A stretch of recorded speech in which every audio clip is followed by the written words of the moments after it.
विधानसभा सत्र चल रहा है, लेकिन आज का सनसनी जो ब्रेकिंग न्यूज है वो अमन साहू को लेकर के। आपको पता होगा कि झारखंड के हजारीबाग के बड़का गांव के रहने वाले थे अमन साहू, कुख्यात अपराधी हैं। और बीते शुक्रवार और शनिवार को जो गोली कांड हुए हैं उसको लेकर के उनका नाम जोड़ा जा रहा था, और इसी को लेकर के रायपुर जेल से, छत्तीसगढ़ के रायपुर जेल में जहां वो बंद थे अमन साहू, उनको झारखंड पुलिस झारखंड के रांची ला रही थी।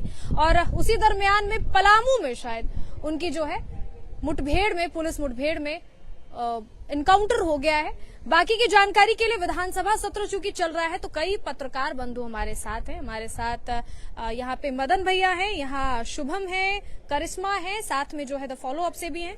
तो हम लोग जो है कोशिश करेंगे कि इन डिटेल इस बारे में जानकारी लें, क्योंकि लगातार जो मंत्री और विधायक हैं वो लोग भी कुछ न कुछ अपनी बयानबाजी इस चीज पे कर रहे हैं। पहले तो हजारीबाग अपडेट्स में खूब स्वागत है। आज का तो पूरा का पूरा जो इर्द गिर्द है वो अमन साहू के घूम रहा है खबर के। देखिए, पिछले 3 दिनों से ये मामला गूंज रहा है। अमन साहू इसके हीरो जरूर रहे थे, क्योंकि जिस तरह से अपराध की घटना बढ़ रही थी, गोलीबारी बढ़ रही थी, राजधानी रांची में भी गोलीबारी हुई। फिर उसके बाद ये मामला तब बढ़ा जब हजारीबाग के एनटीपीसी के डीजीएम की हत्या होती है, तब जाकर के सदन तक ये आवाज गूंजी। और जो मुख्य रूप से आप देखें, विपक्ष के नेता जब बाबूलाल मरांडी चुने गए तो पहली बार वो सदन में अपनी आवाज को उठाया और सीधे तौर पर उन्होंने मांग किया कि इस सत्र में, सदन में सबसे पहले सभी कामों को छोड़कर चर्चा जो है सबसे पहले इसी अपराध और कानून व्यवस्था पर होनी चाहिए, क्योंकि राज्य की जनता जब सुरक्षित नहीं है तब तक आप कोई और काम क्या करेंगे। इसके बाद ही आप देखें कि सदन में और भी विधायक हुए, वेल में उतरे जो विपक्ष के विधायक थे, हंगामा हुआ और पहली बार बजट सत्र में जो प्रश्नकाल है वो बाधित हुआ। 1 घंटे के लिए जो है सदन की कार्यवाही को स्थगित करना पड़ा। लेकिन यहीं पर बीजेपी के ही विधायक हैं सीपी सिंह, उन्होंने डीजीपी के बयान पर एक आपत्तिजनक शब्द भी कहा। वो कहा कि यहाँ के डीजीपी जो है वो बेशर्म है, इस शब्द का भी उन्होंने प्रयोग किया। लेकिन डीजीपी कल फिर उसके बाद जब निकले तो उन्होंने कहा कि जेल हमारे दायरे में नहीं है, इसलिए वहां से हम कुछ कार्रवाई नहीं कर पाते हैं। लेकिन देर रात तक देखिए एक बड़ी खबर आती है कि जब अमन साहू रायपुर से चलते हैं, पुलिस उसको लेकर चलती है और रास्ते में गाड़ी एक्सीडेंट होता है। और जो सूचना अब तक मिल रही है उसके हिसाब से है कि पुलिस के हथियार को लेकर अमन साहू भाग रहे थे और उसी दौरान जो है पुलिस पर फायरिंग की गई। फिर जवाबी कार्रवाई में मुठभेड़ हुआ और अमन साहू की हत्या हो गई, यानी कि इनकाउंटर हुआ। तो अब इसमें सच्चाई कितनी है ये जांच का विषय है। अब पक्ष विपक्ष के लोग आमने सामने हैं कि क्या झारखंड में योगी मॉडल चलेगा या फिर झारखंड की पुलिस का अपना एक स्टाइल होगा, ये देखने वाली बात है। अब सत्ता पक्ष और विपक्ष जो है इस विषय को लेकर के कोई सराहना कर रहे हैं, कोई ये कह रहे हैं कि नहीं, कानून है, कानून व्यवस्था है भारत में, उसके तहत सजा होनी चाहिए, उसके तहत फैसले होने चाहिए, ये इनकाउंटर जो है कहीं से जायज नहीं। तो इसी में अब उलझा है। लेकिन ये बात जरूर है कि झारखंड में जिस तरह से अपराध बढ़ रहे थे, इसमें सरकार को घेरने की कोशिश विपक्ष ने की और सरकार की तरफ से अब ये कदम कहे इनकाउंटर ही सही, लेकिन एक लगाम लगाने के लिए पर्याप्त होगा। ये बहुत शुक्रिया हमसे बात करने के लिए। आपको बता दूं कि 2 कांड हुए हैं शुक्रवार और शनिवार बीते दिनों में।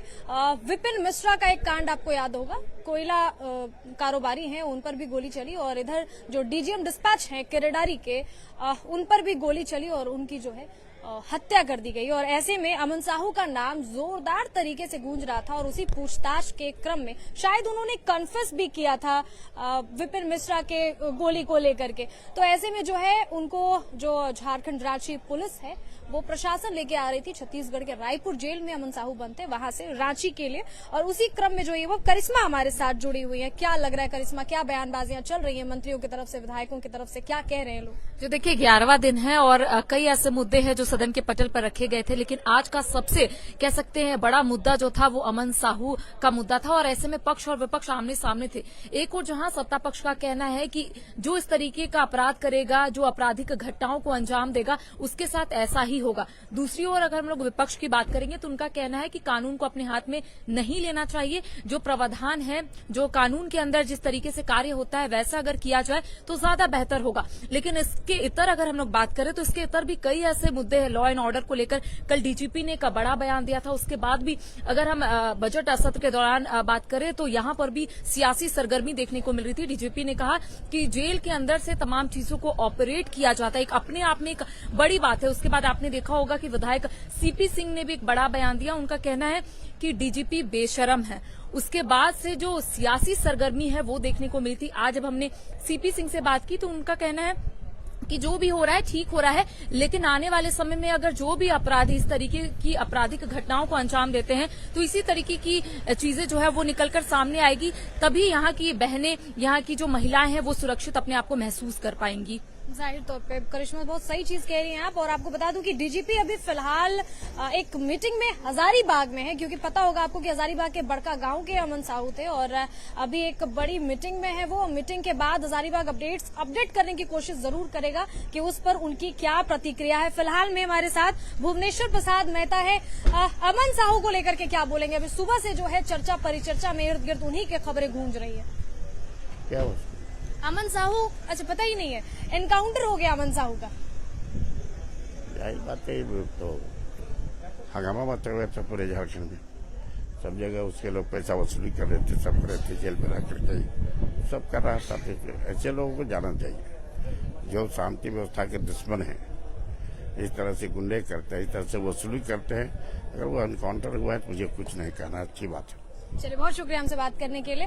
और ऐसे में अब कुछ और लोगों से हम लोग बात करेंगे। आपको मैं बताऊं कि हमारे साथ यहाँ पे शुभम भी मौजूद हैं। क्या बोलेंगे शुभम, क्या चल रहा है अभी? देखिए, जो फ्राइडे को जो घटना, जैसा आपने मेंशन किया कि जो विपिन मिश्रा हैं, जो कि कोल ट्रांसपोर्टर हैं, उनकी हत्या के बाद से ही ये मामला गरमाया। उस टाइम विधानसभा चल रहा था, पूरा जो पुलिस महकमा है वो सारा विधानसभा के भीतर है। राज्य का है, डीजीपी हो, एसपी हो, सभी यहाँ थे। और वही बरियातू में, बहुत दूर नहीं है यहाँ से, 2-4 किलोमीटर ही दूर है, वहां पे विपिन मिश्रा की गोली मारने का प्रयास किया गया। उन्हें गोली भी लगाई, 10-12 राउंड फायर किए गए।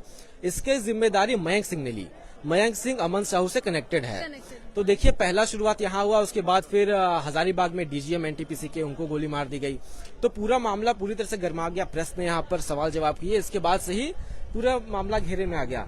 अमन साहू का नाम कहा जा सके कि झारखंड के सबसे बड़े गैंगस्टर्स में से एक है। अमन साहू के ऊपर 150 से अधिक केसेस हैं। लॉरेंस बिश्नोई से उसका कनेक्शन है, तो मतलब बहुत बड़ा क्रिमिनल है। अगर ऐसे क्रिमिनल की हत्या पुलिस एनकाउंटर में मारा जाता है तो जाहिर सी बात है कि ओपोजिशन है वो भी कुछ खास क्वेश्चन करेगा नहीं, वरना आमतौर पे अगर होता तो ओपोजिशन क्वेश्चन करता कैसे एनकाउंटर हो गया, गाड़ी पलट गई। एक यूपी मॉडल प्रयास किया गया झारखंड में भी, तो अपोजिशन भी काफी क्लियर नजर आया कि ठीक है, एक अपराधी था, उसकी एनकाउंटर कर दी गई है।